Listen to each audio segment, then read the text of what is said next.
आरिफ चौधरी साहब वो कहते हैं जी कि हमारी डिमांड बड़ी क्लियर है, हमें फुल कोर्ट बनाकर दिया जाए, otherwise supreme court of Pakistan की कार्रवाई का हुकूमत वक्त बाइकआउट करने जा रही है। ये भी एक तरह का वर्ल्ड रिकॉर्ड है। ये देखें, ये सुप्रीम कोर्ट नहीं, ये इसे एक फैक्ट्री के मैनेजर की बात या उसके जीएम की बात कर रहे हैं। उसके पास चार्टर ऑफ डिमांड लेके जाते हैं और कहते हैं कि जनाब ये हमारे मुतालबात अगर आप नहीं मानते तो उसके बाद हम फैक्ट्री बंद कर देंगे। बात यह है कि सुप्रीम कोर्ट के लिए ये जो लफ्ज इस्तेमाल करते हैं ना, मैं कल से सुन रहा हूँ कि जनाब एक डिस्ट्रिक्ट जज को कह दिया जाए, सिविल जज को कह दिया जाए कि जी आप हमारा केस ना सुने। भाई बात यह है कि आप अगर, जाहिर है कि आप वकील हैं, हमारे दोस्त हैं, ऐसा नहीं होता।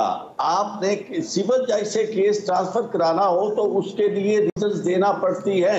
वाज़े तौर पर इमरान साहब लिखना पड़ता है कि इस सिविल जज से मुझे इंसाफ की तवक्को इसलिए नहीं है कि फलां दिन मैंने देखा था कि मेरा मुखालिफ जो था वो इसके कमरे में आया था, इसने उसे चाय पिलाई थी और मुझे पता चला है कि इसके ताल्लुकात मेरी मुखालिफ पार्टी के साथ है।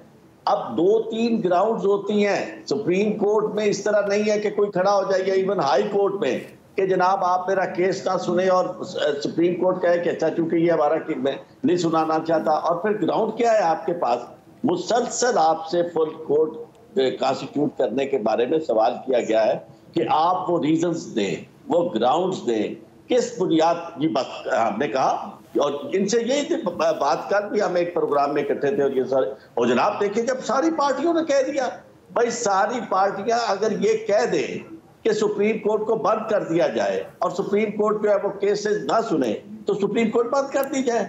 सुप्रीम कोर्ट अगर केस और एप्रीहेंसिव होकर, इमरान साहब ये कभी नहीं हुआ कि कोई शख्स इस बुनियाद पर कि जी मैं एप्रीहेंसिव हूं कि फैसला मेरे खिलाफ आना है इसलिए आप ये केस ना सुने, इस बुनियाद पे केस ट्रांसफर नहीं होता। और इनकी तो ये ट्रांसफर की ग्राउंड थी ही नहीं।